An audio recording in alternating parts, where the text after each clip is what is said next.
हुती के पास 2.5 लाख लड़ाके हैं और हिजबुल्लाह के पास 1 लाख से ज्यादा की तादाद है। हमास के पास भी 20,000 से ज्यादा की फोर्स है। इसके अलावा सीरिया, इराक में सक्रिय दूसरे प्रॉक्सी गुटों में 2 लाख के करीब सैनिक हो सकते हैं। कुल मिलाकर ईरानी गुट के पास करीब 14 लाख सैनिकों की संख्या है, जो अमेरिका के गुट के सामने आधे से भी कम है। अभी अमेरिका के पास कुल 21 लाख सैनिक हैं, जबकि इजराइल के पास 6.5 लाख सैनिकों की संख्या है। अमेरिका के सहयोगी अरब देशों के पास 9.5 लाख सैनिक हैं और सभी को मिलाया जाए तो यह संख्या 37 लाख हो जाती है। इतनी संख्या के सामने ईरान का टिकना मुश्किल है, लेकिन ईरान को भरोसा है बद्र मॉडल के जरिए वो दुश्मन को धूल चटा सकता है। जिस बद्र की जंग का जिक्र कुरान पाक की आयत में है, वो बद्र जगह अब सऊदी अरब में पड़ती है। बद्र की लड़ाई इस्लामिक इतिहास की सबसे महत्वपूर्ण सैन्य जीत मानी जाती है। यह जंग 624 ईस्वी में लड़ी गई थी। मदीना के पास बद्र नामक जगह पर यह युद्ध हुआ था, जिसमें एक तरफ मुस्लिम सेना में केवल 313 सैनिक थे, जबकि उनके सामने मक्का के कुरैश कबीले की सेना करीब 1000 सैनिकों की थी, जिसमें असमानता के बावजूद मुस्लिम सेना ने एक निर्णायक जीत हासिल की। इसे इस्लाम में अल्लाह की मदद से जीत के प्रतीक के रूप में देखा जाता है।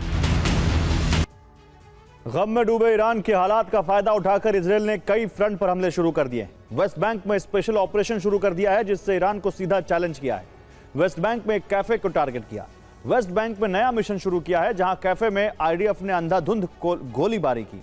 इस दौरान प्रॉक्सी लड़ाकों की घेराबंदी के लिए नेबुलस के कैफे की घेराबंदी की। कैफे में सर्च ऑपरेशन किया गया। इस दौरान प्रॉक्सी लड़ाकों पर फायरिंग की गई। कैफे में आग भी लगा दी।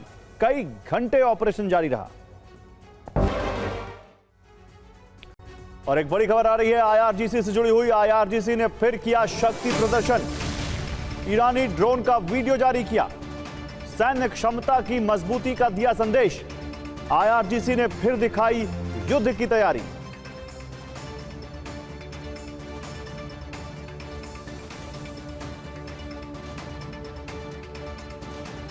तो देखिए, ईरान ने अपना एयर स्पेस बंद किया है। बड़ी खबर, खामनेई के सुपुर्दे खाक होने तक यह एयर स्पेस बंद रहेगा।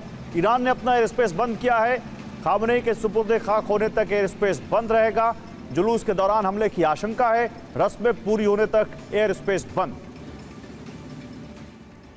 तो तेहरान में खामनेई की याद में सिसकियों के बीच एक आक्रोश का तूफान भी उठता दिखा है। जिस वक्त खामनेई के जनाजे पर आयतें पढ़ी जा रही थी, इबादत की जा रही थी, एक आयत ठीक उसी वक्त पढ़ी गई जब सऊदी अरब का प्रतिनिधिमंडल श्रद्धांजलि दे रहा था। यह ईरान की ओर से अमेरिका समेत इजराइल को भेजा गया डेडलाइन का अलार्म था। ईरान दुनिया को बताना चाह रहा था कि उसके पास अदृश्य ताकतें हैं जो किसी भी नक्शे को पलटने का दम रखती हैं। यानी ईरान में सिसकियों से परे एक चिंगारी भड़क रही है जो कभी भी जंग में बदल सकती है और उसी हिसाब से हावी हो सकती है जैसे बद्र में 1400 साल पहले दुश्मन को कुचल दिया था।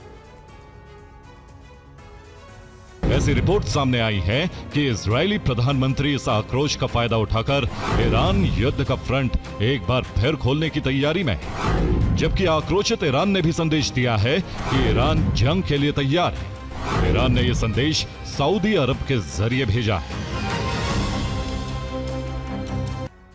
तो ईरान बद्र मॉडल के जरिए हमला कर सकता है, जिससे युद्ध का दूसरा चरण शुरू हो सकता है। अभी ईरान के पास 9 लाख सैनिक हैं, जबकि प्रॉक्सी गुट